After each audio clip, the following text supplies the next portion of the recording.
Perkenalkan, nama saya Lenendriko Adibrata, NIM saya 32180125. Saya dari kelompok clustering dan saya akan mempresentasikan bagian dari pekerjaan saya dan hasil akhirnya. Oke, teman-teman, saya akan menjelaskan tentang database-nya. Database yang kami gunakan di sini adalah MySQL PHP MyAdmin. Di sini kami punya database DB clustering. Di dalamnya ada tabel centroid awal, centroid temporary, data corona, hasil centroid, dan rata-rata.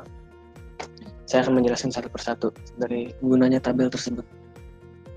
Pertama, data corona. Di sini menyimpan data yang ingin dihitung dengan iterasinya. Oke, tampilannya di sini adalah seperti ini. Lalu tabel rata-rata menyimpan rata-ratanya yang ada di sini. Nah, ini dia menyimpan rata-rata yang ada di sini. Lalu kita ke hasil. Nah, fungsi tabel hasil ini dia menyimpan saat dihitung jarak. Nah, fungsi tabel hasil ini dia menyimpan dari distance ini sampai predikat. Nah, dia menyimpan itu, data itu. Itulah. Lalu kita ke centroid awal sekarang. Centroid awal ya, data awal yang sudah kita tentukan untuk proses iterasi.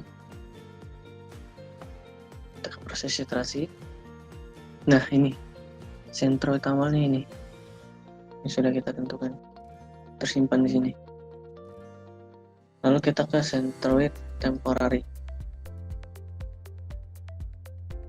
Centroid temporary ini menyimpan hasil iterasi ini masuk ke klaster mana.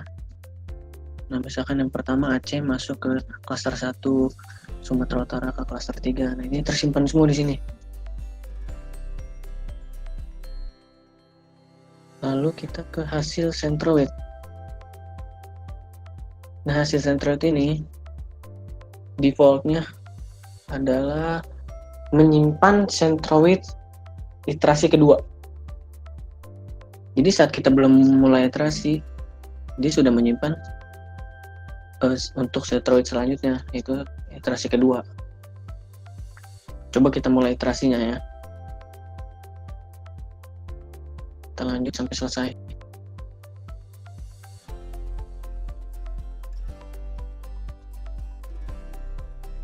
Nah, proses iterasi telah selesai. Oke, ini merupakan hasil akhirnya, hasil dari iterasinya. Coba kita lihat, dia berhenti di iterasi kelima. Berarti iterasi kelima ini udah konvergen, atau dia sudah sama seperti iterasi sebelumnya, yaitu iterasi 4. Nah, ini sudah sama.